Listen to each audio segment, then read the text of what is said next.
This channel does not promote any violence, harmful, or illegal activities. All content provided by this channel is meant for an educational purpose only. আপনারা দেখছেন সংবাদ শিরোনাম। মাথা উঁচু করে এগিয়ে চলার শপথ। বাংলা ক্রিকেট প্রেমীদের আশাভঙ্গ। কলকাতা থেকে আইপিএল ফাইনাল সরিয়ে নিয়ে যাওয়া হলো আহমেদাবাদে। শুধু ফাইনাল নয়, ইডেনে অনুষ্ঠিত হওয়ার কথা থাকা দ্বিতীয় কোয়ালিফায়ার ম্যাচটিও স্থানান্তরিত হয়েছে নরেন্দ্র মোদী স্টেডিয়ামে। মঙ্গলবার বিসিসিআই সিদ্ধান্তের কথা জানিয়েছেন। সূত্রের খবর, জুনের ৩ তারিখ ফাইনাল থাকায় পূর্ব ভারতে বৃষ্টির সম্ভাবনা অজুহাত দেখিয়েই এই সিদ্ধান্ত নেওয়া হয়েছে।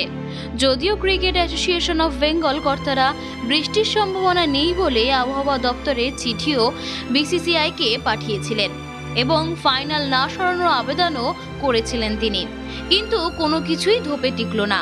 এমনকি সিএবি যাতে কোনো আইনি পদক্ষেপ নিতে না পারে সেজন্য হায়দ্রাবাদ থেকে প্লে অফের দুটি ম্যাচ পাঞ্জাবের মুলানপুরে সরিয়ে নিয়ে যাওয়া হয়েছে।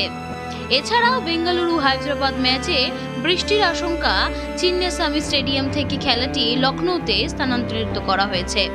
এই ঘটনায় স্পষ্ট হয়ে গেল বিসিসিআই সচিব জয় শাহের ইচ্ছাই শেষ কথা।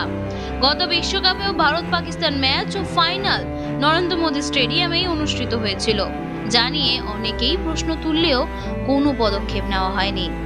ইডেনে আইপিএল ফাইনাল রাখার জন্য স্বয়ং সৌরভ গাঙ্গুলি আসরে নেমেছিলেন, তাই বঙ্গীয় ক্রিকেট প্রেমীরা আশা করেছিলেন শেষ পর্যন্ত হয়তো ইডেনেই ফাইনাল হবে।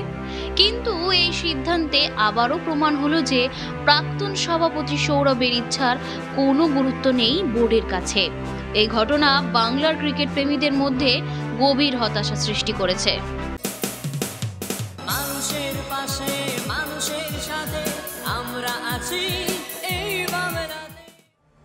আপনারা দেখছেন সংবাদ শিরোনাম। দেখলেন তো অনেক কিছু, এবার দেখুন নতুন কিছু।